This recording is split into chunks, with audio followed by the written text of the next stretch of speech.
ত্রিপুরা সরকারের এই যে সিদ্ধান্ত, সরকারি মেডিকেল অফিসার তাদের প্রাইভেট প্র্যাকটিস বন্ধ করার,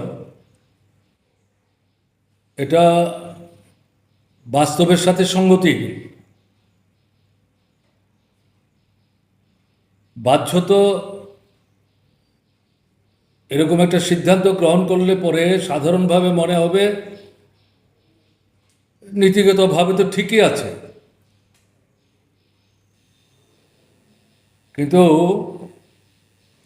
আমাদের দেশের রাজ্যের স্বাস্থ্য পরিষেবার যে অবস্থা,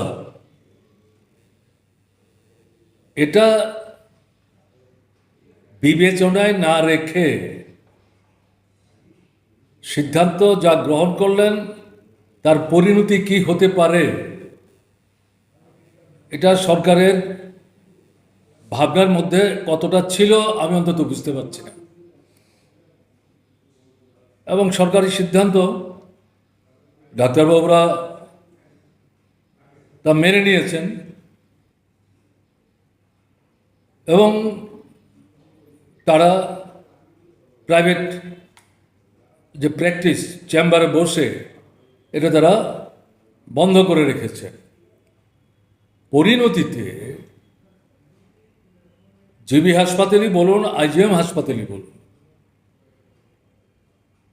একটা অস্বাভাবিক অবস্থা তৈরি হয়েছে।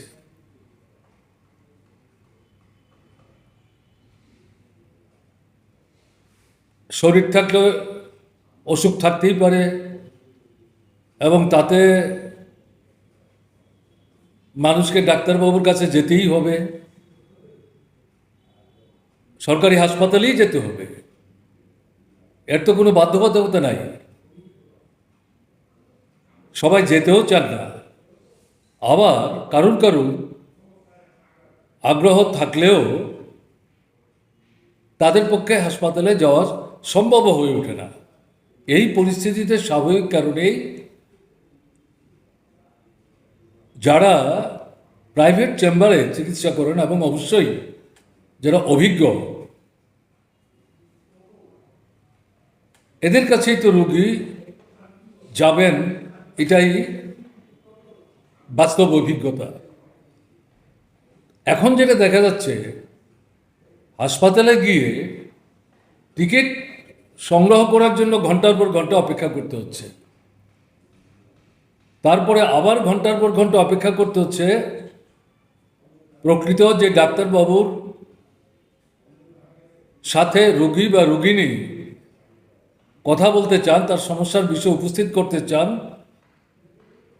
সে সম্পর্কে কথা বলবার জন্য সেই ডাক্তারবাবুর সঙ্গে কথা বলতেও ঘন্টার পর ঘন্টা অপেক্ষা করতে হচ্ছে। এবং হাসপাতালের আউটডোর তার একটা সময় নির্ধারিত আছে, ডাক্তারবাবুর অনন্তকাল সেখানে বসে থাকবেন, এটাও ঘটনা না। পরিণতিতে একটা বলা যায় অস্বাভাবিক অস্থির অবস্থা তৈরি হয়েছে। সরকার সিদ্ধান্ত নিয়েছেন, এই সমস্ত বিষয়টা উপলব্ধির মধ্যে রেখে নিয়েছেন বলে তো মনে হয়নি, এবং তারপরে এই যে 2-3 দিন যাবৎ অবস্থা চলছে, এর প্রতি সরকারের দৃষ্টি নিবদ্ধ হয়েছে কিনা এটাও বুঝতে পারছি না।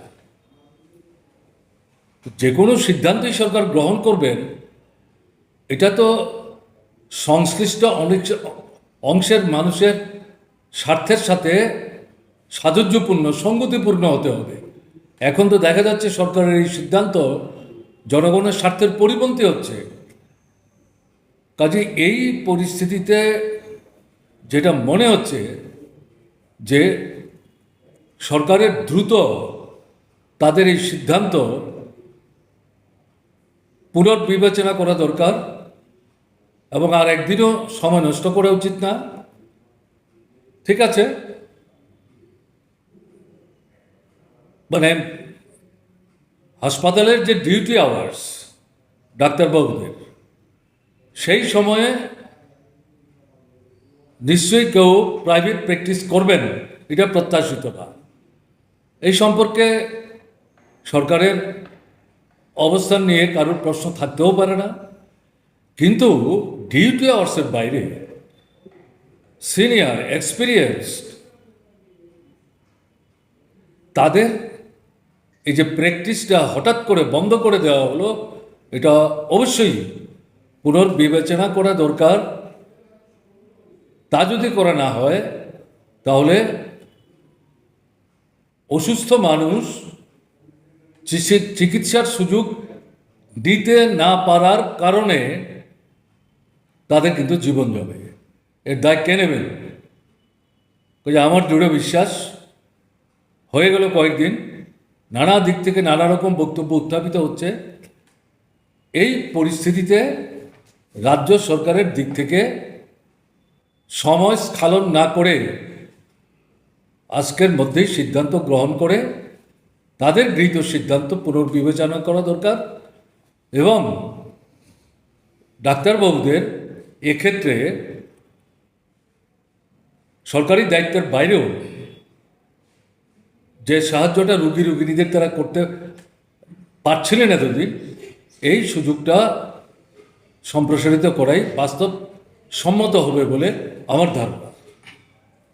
একজন আধিকারিক, আইএস পর্যায়ের একজন আধিকারিককে বিভিন্ন ধরনের ভিজিটে গিয়ে বিভিন্ন ধরনের অপমানজনক কথাবার্তা বলেছেন, এটা ইতিমধ্যেই সংবাদে পরিবেশিত হয়েছে।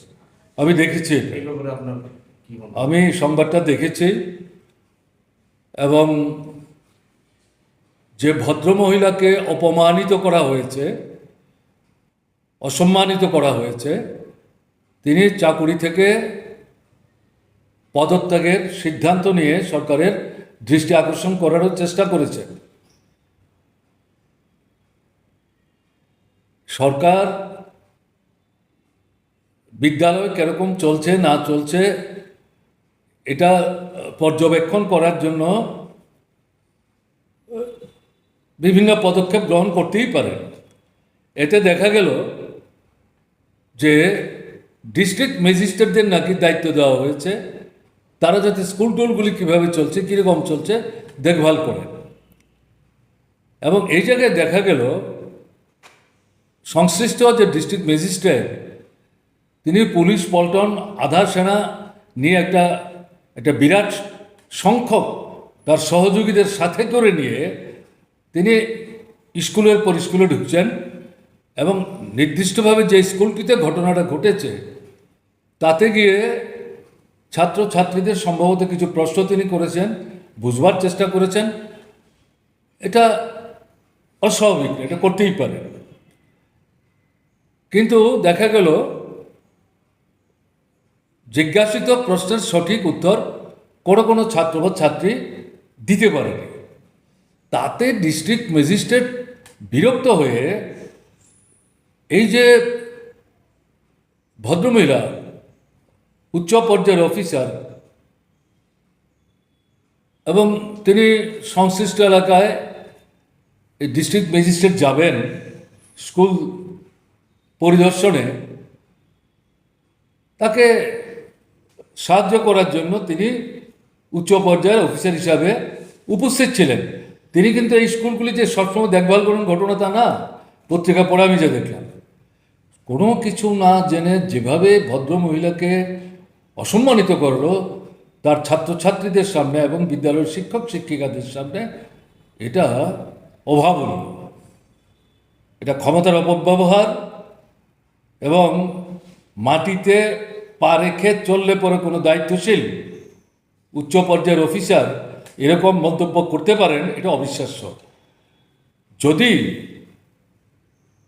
সেখানে শিক্ষক শিক্ষিকাদের পড়ানোর ব্যাপারে কোনো প্রশ্ন তার থেকেই থাকে, ছাত্রছাত্রীদের প্রশ্নের পরিপ্রেক্ষিতে উত্তর দেওয়ার কারণে তিনি পরবর্তী সময়ে তাদের সাথে আলাদা করে কথা বলতেই পারতেন।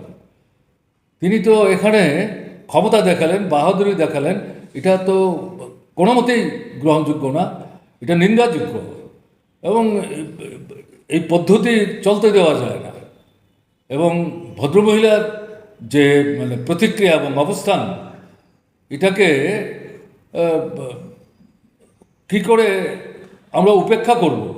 এবং আমরা লক্ষ্য করলাম যে শিক্ষা দপ্তরের উচ্চ পর্যায়ের অফিসার বন্ধুরা, শিক্ষকরা তো অবশ্যই ইতিমধ্যে তার প্রতিবাদ করেছেন এবং এই পদ্ধতিগুলি মানে যদি করতেই হয় একটা সুষ্ঠু পদ্ধতির মাধ্যমে করার জন্য বলা হচ্ছে।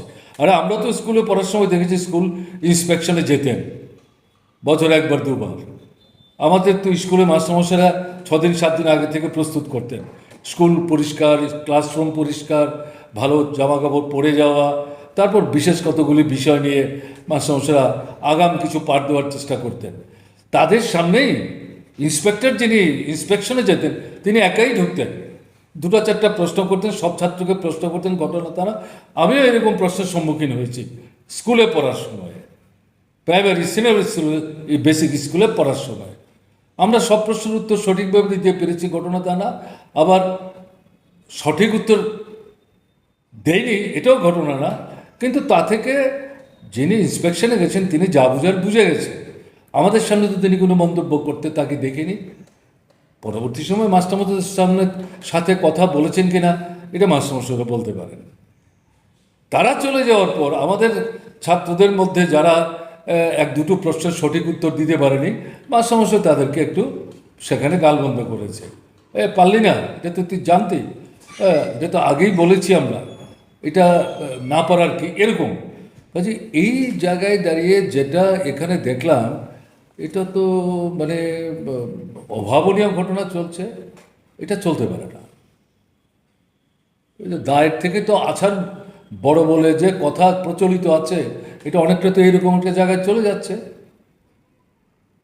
শিক্ষকের অভাব, হেডমাস্টার নাই, অ্যাসিস্ট্যান্ট হেডমাস্টার নাই, সাবজেক্ট টিচার নাই, স্কুল ঠিকমতো চলছে না, এগুলো দেখবার জন্য কোনো ভূমিকা সরকার গ্রহণ না করে এই ধরনের মানে পর্যবেক্ষণে পাঠিয়ে দিচ্ছেন। আর সেখানে যারা যাচ্ছেন শিক্ষার দৈনন্দিন বিষয়ের সাথে যাদের কোনো সম্পর্ক নাই, আবল তাবল যা খুশি তারা করে চলবার চেষ্টা করছেন। এটা কী হচ্ছে? এই দুটো জায়গায়, একদিকে স্বাস্থ্য আর একদিকে শিক্ষা, এই দুটো নিয়েই ত্রিপুরার বর্তমান যে বিজেপি সরকার লণ্ডভণ্ড করবার চেষ্টা করছে, এটা তো কোনো মতেই গ্রহণযোগ্য না। সঙ্গত কারণেই পুলিশের এবং সরকারের ভূমিকা নিয়ে এই ঘটনাগুলির প্রেক্ষাপটে মানুষের মধ্যে উদ্বেগ সৃষ্টি হয়েছে। প্রতিদিন খুনের ঘটনা ঘটছে, যুবক যুবতী, এবং কিনারা করার আগেই দেখা যাচ্ছে দায়িত্বশীল অফিসাররা আগাম বলে দিচ্ছেন এগুলো আত্মহত্যা। এর অর্থ হচ্ছে নিজেরা দায়িত্ব প্রতিপালনে যে ব্যর্থতা তাকে ঢেকে রাখবার জন্য পাশ কাটিয়ে যাওয়ার চেষ্টা করছে। এবং এই যে অরাজকতা চলছে, আরে থানার সামনে আগরতলা শহরে কান পাশা ছিনিয়ে নিচ্ছে, কানের লতি ছিঁড়ে দিচ্ছে, গলার হাত জোর করে নিয়ে চলে যাচ্ছে, হাতের সোনার বালা জোর করে ছিনিয়ে নেওয়ার চেষ্টা করছে থানার সামনে আগরতলা শহরে। চুরি, ডাকাতি, রাহাজানি, এ তো নিত্য নৈমিত্তিক ঘটনায় পরিণত হয়েছে। আইন শৃঙ্খলা এ তো বহু আগেই তার সমাধি হয়ে গেছে। এ তো জঙ্গলের শাসন চলছে। কোথায় সরকার? আপনি যে কোনো বিষয় প্রশ্ন করেন, সমস্ত বিষয়ই তো মানুষের মধ্যে খুব বিক্ষোভ এখন জমছে, এবং এটা যে কোনো সময় যে কোনোভাবে কিন্তু বহিঃপ্রকাশ ঘটতে পারে।